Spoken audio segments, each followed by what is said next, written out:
3 and turning hardship into art and culture is positively Portland, and this next story uplifts the creativity and ingenuity among those fighting houselessness. Midsummer Night's Dream Machine is coming to the South Park blocks next Thursday, featuring fashion, music, poetry, and more. Here to talk about how the event builds dignity and community is the founding director of Gather, Make, Shelter, Dana Lyn Lewis. Good morning. Good morning. Thanks for being here. Thank you for having me. So before we talk about this really fun event next week, let's talk just a little bit about Gather, Make, Shelter. For folks who are unfamiliar with your organization, tell us about the work you do. Well, I started the project in 2017. I had been working in Africa, and I came home after the election and was a little bit frustrated with how things were going. And also, I've been in Portland for 35 years, and I've watched the city change in some hard ways.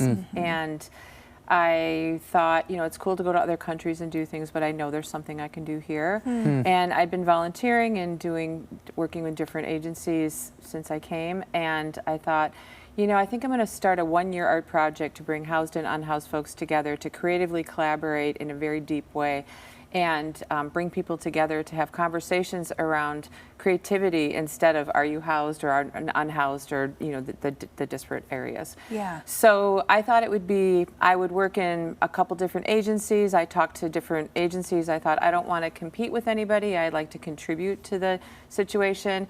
And I thought maybe I'd work with a couple agencies. Maybe there'd be 50 people involved after the year, and we have a little potluck in the park. It turned into, I worked with 22 agencies, 60 workshops were taught to 600 people experiencing houselessness and poverty. We had a huge festival at Pioneer Courthouse Square, and everybody from the philanthropists to the housed and unhoused artists at the end said, what can we do next? Wow. So we're 8 years into it. We're a full-blown nonprofit now. And also the pandemic hit. And when the pandemic hit, I thought, well, everything I want to do is impossible. Sure. You know, and illegal. And so then I got a call from the city and Street Roots, and they said, we're getting together a group of people who've been working on the streets for a while to figure out how we can help the houseless. So then we helped start the first 3 villages in town, which we coined C3PO, creating conscious communities with people outside. And that was a queer village, a BIPOC village, and a blended village. And we put all of our efforts into working in those villages during the pandemic. And then a developer, Killian Pacific, called me and said, you work with and support everybody we'd like to but don't have access to. What can we do for you? And I was like, I don't know, give us money.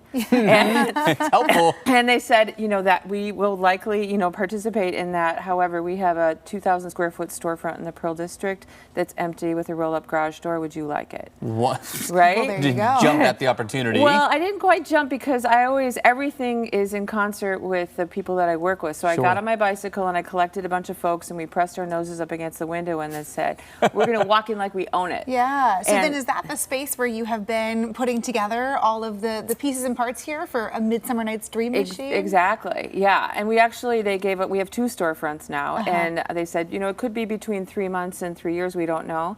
That's 5.5 years ago, and we still have the Wow. same agreement, 2 storefronts for free. Great. That's incredible. Which I think is a really amazing example of, especially during this time in the city where people are trying to figure out how to bring folks together and how to rejuvenate downtown.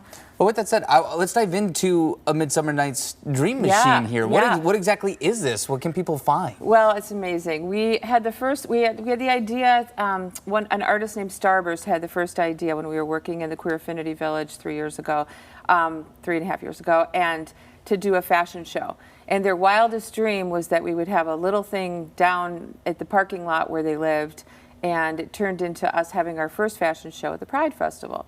So a few years later, working with lots of artists in lots of different ways in our storefronts and also all around the city. We work in lots of different agencies, Central City Concern, Street Roots, Rosehaven. And we were working on this thing, and our participants said, we'd like to have another fashion show.